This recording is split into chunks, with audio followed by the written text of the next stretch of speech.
Et ce que j'appelle le point final, c'est quand tu as fait en sorte, tu sais, d'éviter toutes les situations qui peuvent être blessantes pour toi, mais que malheureusement ça te rattrape et que ça t'arrive quand même. Mais pourquoi je dis que c'est un point final? C'est que lorsque tu as fini de digérer, d'éprouver, de pleurer, de relâcher, après cet événement, d'autres événements similaires pourront se produire et se reproduire encore et encore. Ça ne te fera jamais plus rien. Ou en tout cas, ça te fera presque rien.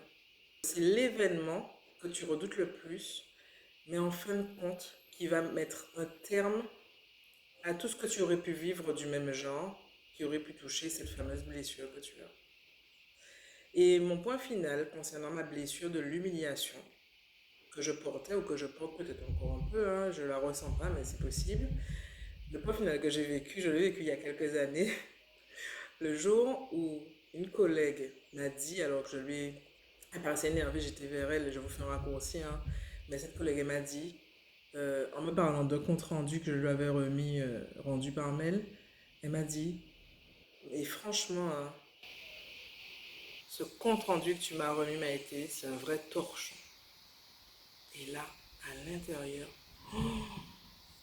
je ne trouve même pas les mots pour vous expliquer ce que j'ai ressenti parce que je me suis sentie liquéfiée. Je crois que c'est le mot qui correspond le plus. Liquéfiée. Oh, mal, mais mal, mais mal, mais mal. Et je me suis dit, oh, c'est pas ce qu'elle a dit.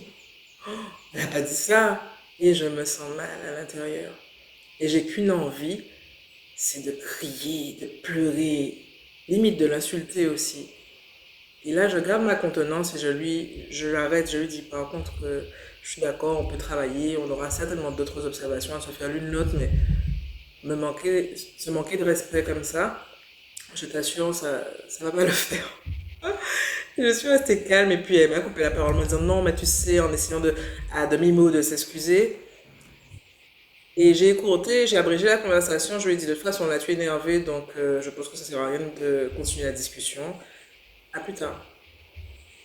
Et ensuite je suis restée froide et l'après-midi, le déjeuner qui a suivi, je déjeunais avec des collègues à l'époque, et il y avait toujours une bonne ambiance, mais j'étais là, mais elles ne savaient pas les filles, j'étais là sans être là. Et quand je repensais à cet événement, la pensée de ce qui s'était passé me faisait monter les larmes aux yeux. Vous voyez à quel point l'émotion, elle était vivante, et à quel point j'étais à vif. Et l'après-midi, après le déjeuner, cette collègue, elle est venue s'excuser. Je lui ai dit, ok, ok. Mais en fait, bon, c'était pas ok. Et tu sais quoi? Pendant les 3 jours qui ont suivi, tous les matins, dans ma petite voiture rouge, à l'époque j'avais une petite voiture rouge que j'adorais, tous les matins, j'ai pleuré pendant 3 jours. J'ai pleuré pendant 3 jours d'affilée. Et j'ai pleuré, je pense, jusqu'à être déshydratée, je sais pas. Le quatrième jour, il n'y a plus de larmes. Mais j'ai pleuré pendant 3 jours et j'ai compris plus tard que c'était des pleurs de guérison.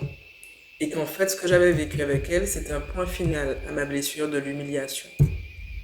Et que n'importe qui, désormais, pouvait me dire n'importe quoi sur mon travail, mes compétences, que j'en avais plus rien à faire, que j'en avais plus rien à foutre. C'est ça que j'ai compris ce jour-là. Et parfois, c'est ce qu'on appelle aussi toucher le fond pour rebondir, ou c'est du même ordre. Et en fait, parfois, quand tu t'apprêtes à accomplir quelque chose de grand, ou à tu es au bord du changement, c'est-à-dire du changement vers quelque chose de meilleur. Et en fait, dans cette phase de bascule, il y a un dernier événement, un peu comme une dernière attaque des forces obscures. C'est un dernier événement qui vient t'éprouver juste pour que tu puisses mettre ton point final. Mais il vient pas t'éprouver pour ne pas que tu réussisses à faire la bascule. Il vient t'éprouver pour que tu puisses faire la bascule. Et on a du mal à comprendre ça. On pense que le mal, c'est pas bien, le mal, hein, il nous arrive des trucs de mal. Mais en fait, les difficultés et ce que tu appelles le mal ou l'obscurité contribuent aussi à faire grandir ta lumière. Les difficultés contribuent à faire grandir ta lumière.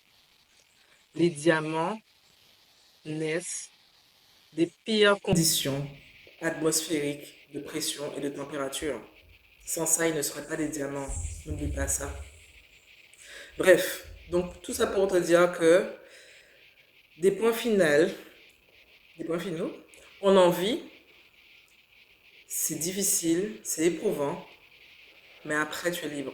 Alors toutes celles-là qui ne veulent jamais pleurer, là, qui restent dans leur orgueil, moins, pleurer pas un homme, moins, pleurer pas à t'habiter, moins, en péché pleurer bail.